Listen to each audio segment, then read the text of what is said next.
To all of our judges for being here. We're excited to see who you will pick as winners this afternoon. Next, we will have Dr. Margaret Kocherga with Light and Charge Solutions, and she will be visiting us from Zoom today. Margaret? Thank you for the kind introduction. And today I would like to talk to you about display technology. It is a very quickly growing technology, and thus means that new solutions and new technologies will be emerging. As part of this new technology, organic light emitting diodes has been used in the last 10 years because they consume less power, thinner, lighter, they're safer, they're more pleasant to consumer, but there are still many issues that prevent this to be globally spread technology, such as limited lifetime and expensive manufacturing. Through a customer discovery with over 250 interviews, we learned that there's 4 key components that are required by manufacturers, such as affordability, compatibility, high quality, and earth abundancy. But with what's currently available on the market, at most only 2 of these can be achieved at one time, but not all 4. Thus, we've identified that there is lack of materials on the market that can accommodate all 4 of these requirements that are needed by manufacturers. Light and Charge Solutions can offer the solution that would accommodate all 4 of these requests, plus provide versatility in device applications, which is becoming more and more requested needed bonus for manufacturers. Our patent-pending technology can be delivered in form of solution or solids and be compatible with the current manufacturing technologies. A market overcast is that for any single type of material that is needed for organic light emitting diode, our target market would be $10 million, considering that the total available market is $1.2 billion. This is great room for growth for us because we're already working on a variety of different materials, because typically you would need 10 to 20 different materials to make an OLED device. Our team is currently predominantly me as a full-time CEO and founder of the company, and I'm working on growing my team, as well as I have a great team of advisors to move the technology forward from UNC Charlotte and Oregon National Laboratory as my partners, as well as industry mentors and commercialization mentors to help grow my business and move forward. As far as cost and revenue forecast, we would expect to reach break-even point by the end of 2022. This data is based on 1 or 2 customers per single type of material purchase, as well as considering their cycles for contracts and budgets and testing cycles. This would mean that we would need to acquire 1 to 2 customers by that time.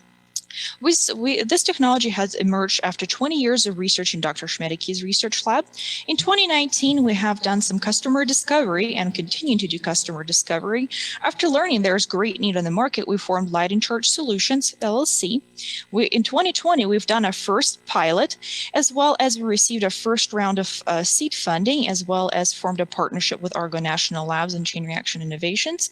We're currently working minimal viable product and testing, as well as preparing for a first sale closing. Thus, funding for 53 ideas would really help us to reach these timelines in a timely manner by hiring additional talent. Thank you. This for 2 minutes on the clock, and we will begin with Jacora. My question would be, you said that you've already received funding. What did you do with those funds? So we just recently received 2 months ago, so hadn't really exactly done too much more development because of the COVID issues and getting in the lab. So we're using this funding currently to form partnerships, pursue licensing agreements for our patent technology, as well as marketing and website development. So we're approaching networking rather than development. And then as soon as we're able to pursue development, we'll use the funds towards the development.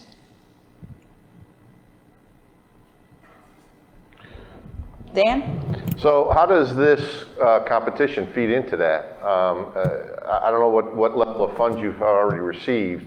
Does this really move the needle for you, or what does this do for you? Yes, this would greatly move the needle because I would need the funds to, I have enough funding for actual technology development, but in order to reach extra talent, and this funding would greatly help hire extra talent to work on this technology. I'm going to continue with questions. So who would be your, you've done quite a bit of customer discovery. Do you have any customers out there, potential customers that are acting as a pilot and feedback? Is it just Synovia? Yes, Synovia Technologies is our first local U.S. Potential customer. We have already started a first pilot with them, and we're continuing the conversations with them and the timelines with them as well. What's been the feedback from the pilot? So we still have to further develop our technology, and that's kind of expected. That was our first feedback to make sure that it matches their manufacturing. But this is something we could do with a little bit of time and talent. Great, thank you. Awesome. Well, that concludes our Q&A session with the judges. Now, as the judges take a minute to score, it's your turn at home to participate in the viewer's voice poll. Please go to menti.com on your smartphone or computer to share your opinion on Dr. Margaret Kocherga with Light and Charge Solutions.